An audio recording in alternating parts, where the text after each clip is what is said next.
Hi, I'm going to do a story time for you today, Niamh. I'm telling the story time today from the Aran Islands, and we're on Inishmore. So you can see behind me that we've crossed over the sea from Galway to come over to the island, and I'm going to just try and turn around and show you. Behind me we have all of the walled fields that were built with stone by men's hands up in the hills, and I'm just going to show you behind me.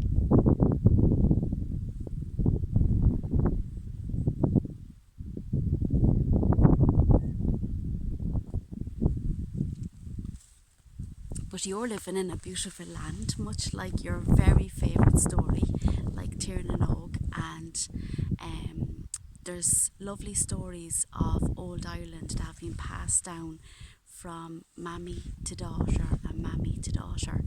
And one of your favourite stories would have princes and princesses and warriors, and these stories have been passed down with lovely, lovely Irish names that mammies and daddies are still picking for their children now, because the stories are about Irish people and you're Irish, Niamh, and I'm going to tell you about Niamh of the golden hair.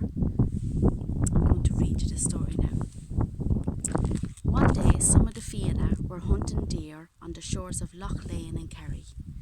They saw a beautiful white horse coming towards them, ridden by the most beautiful woman they had ever seen.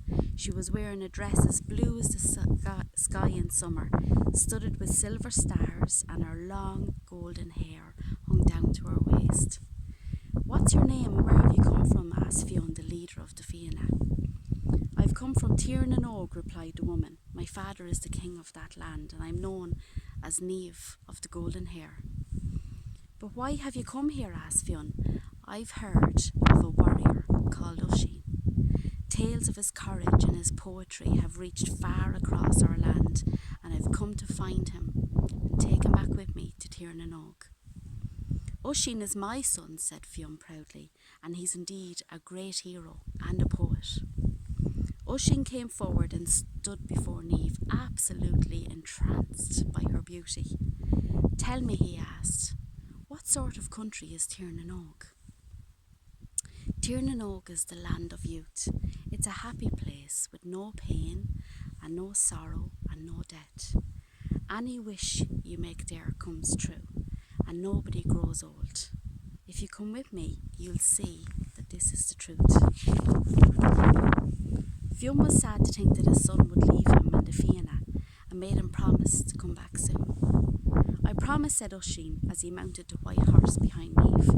He said goodbye to his father and his friends, and the horse galloped away over the water, moving swiftly. The Fianna were so sad to see their hero leave, and Fionn reminded them of Oisin's promise to return soon.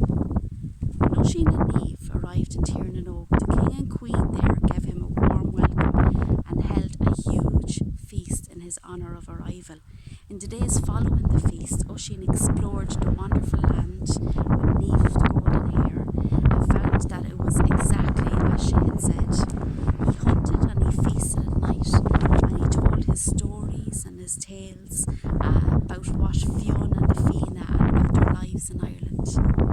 Oisin had never felt as happy as he did with Niamh, and it wasn't long before they were married. However, as time passed, Oisin began to think of returning home for a visit. Niamh didn't want him to go, but she had to agree. "Take my white horse, so we'll carry you safely to Ireland and back. But remember, whatever happens, you must not touch the soil of Ireland. If you do this, you will never return to Tirnanog, and you will never see me again." What Niamh didn't tell Oisin was that although he thought he had been away for only a couple of years, he'd really been to Tirnanog for 300 years. Oisin set off for Ireland, but when he got there, it seemed to be a very strange place that had changed. There was no trace of his father. Where was the Fianna? The people he met seemed small and weak. As he was riding through Glenasmole, he came across some men who were trying to move a large stone that was too heavy for them. "He is said, "I'll help you." So he stooped down from his saddle and he lifted a stone with one hand and hurled it across the fields.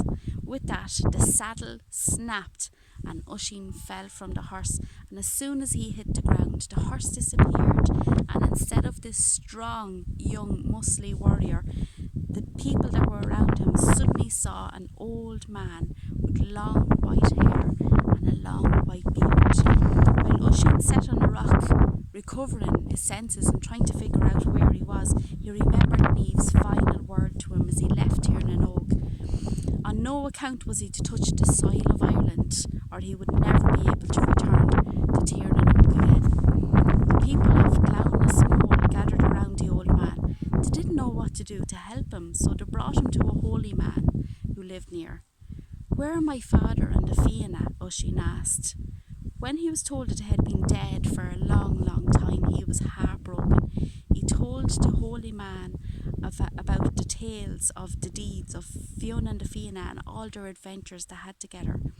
He told the people of the time he had spent in Tirnanog and the beautiful wife that he would never see again. He died soon afterwards, and all that were left was this beautiful story that will be told forever. Love you, Niamh.